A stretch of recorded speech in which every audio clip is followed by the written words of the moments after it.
Loud drums called a gathering of young men to the temple at the top of the mountain. When they arrived,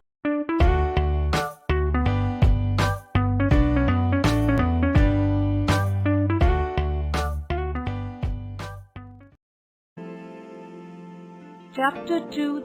The Seed.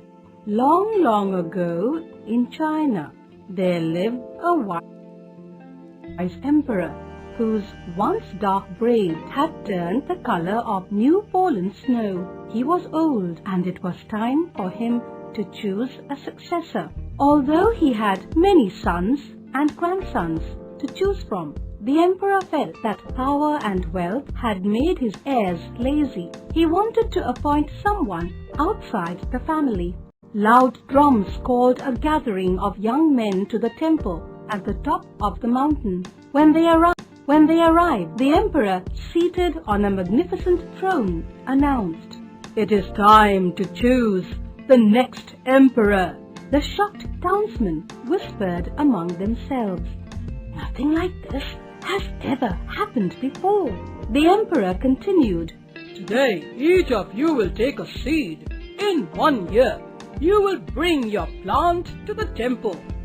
A golden bowl filled with seeds was set before the crowd. Each person took just one seed. A young man named Jun was last in line. He chose his seed carefully, holding it tightly in his fist. He ran home to tell his mother. She listened to the story and gave him a beautiful blue and white porcelain bowl. Jun placed pebbles and then soil in the bowl and tenderly planted his seed. Each day, Jun carefully watered the seed. He watched and waited, but nothing happened. Others talked about their plants that were pushing up through the soil. Weeks passed, and still Jun's seed did not sprout.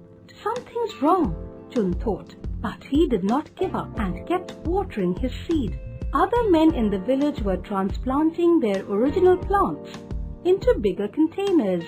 Jun thought he must have done something wrong. He prayed in the temple for a miracle. 6 months went by, and still nothing grew in his blue and white bowl. Could I have killed my seed with too much water? He wondered. All around in the village, there were containers filled with wonderful-looking plants. But Jun's seed had not yet sprouted. The 1-year mark arrived, and it was time to carry the plants up the mountain to the temple. "I'm not taking my empty bowl to the temple," Jun said to his mother. "You must go," she encouraged. "You have done your best and must keep your promise." Although Jun felt sad and a little embarrassed, he carried his empty bowl up the steep stone steps that led to the temple. When he arrived at the top, there were so many plants that it was easy to hide his empty bowl among them. "Those are the most beautiful plants I've ever seen," exclaimed the emperor as he sat on his throne. As he stood up and walked around, he noticed the empty blue and white porcelain bowl behind a big plant. "What's this?" he questioned, holding the bowl in his hands. Jun tried to hide, but those near him laughed and pushed him forward. "What is your name?" the emperor asked. "My name is Jun," he whispered without looking up. "Why did you bring me an empty bowl?" he questioned. "My seed didn't grow," Jun replied. "I failed." "You did not fail," the emperor said. "Last year, I passed out seeds and told you all to plant them. But the seeds I gave you had been boiled. None of them could have possibly grown." He raised his voice and spoke to the crowd. "When you found out that your seeds would not sprout, you substituted other seeds. Only one person had enough honesty and courage to bring me the original seed.